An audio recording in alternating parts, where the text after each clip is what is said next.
L'une des questions les plus importantes sur laquelle vont se pencher les membres du conseil exécutif de l'APO, l'Organisation des producteurs de pétrole africains, c'est le financement et le lancement de la Banque africaine de l'énergie.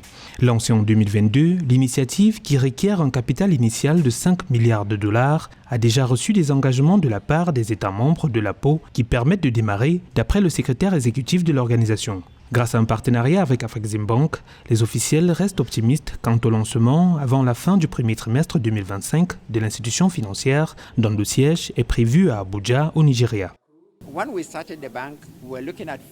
Nous avions besoin de 5 milliards de dollars pour démarrer, mais nous avons décidé qu'il nous fallait 500 millions pour démarrer et nous avons obtenu 50% de cette somme avant même d'avoir officiellement lancé la banque. Nous sommes donc convaincus que d'ici la fin du premier trimestre de l'année prochaine, la banque devrait être opérationnelle.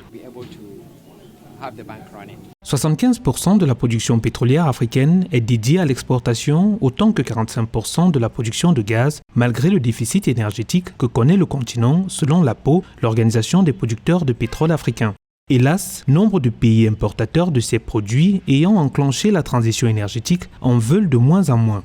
La Banque africaine de l'énergie, qui se veut une institution financière panafricaine dédiée au financement des activités pétrolières et gazières, devrait permettre aux pays africains de quitter la dépendance aux bailleurs de fonds en matière de financement de la production pétrolière et gazière pour lui permettre de financer son développement, mais aussi d'amorcer sa transition énergétique en douceur.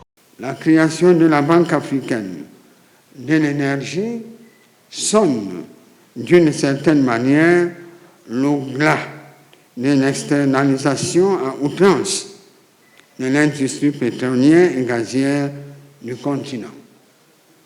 Elle constitue également un signal fort de la prise en main de l'industrie pétrolière et gazière continentale par les Africains. L'accès à l'énergie demeure un défi en Afrique. Selon la Banque africaine de développement, plus de 600 millions d'Africains n'ont pas accès à l'électricité et près d'1 milliard de personnes n'ont pas accès aux énergies modernes. Pourtant, les réserves continentales d'énergie fossile qui peuvent être exploitées pour la production de l'électricité sont estimées à plus de 600 milliards de mètres cubes de gaz et 155 milliards de barils pour le pétrole brut.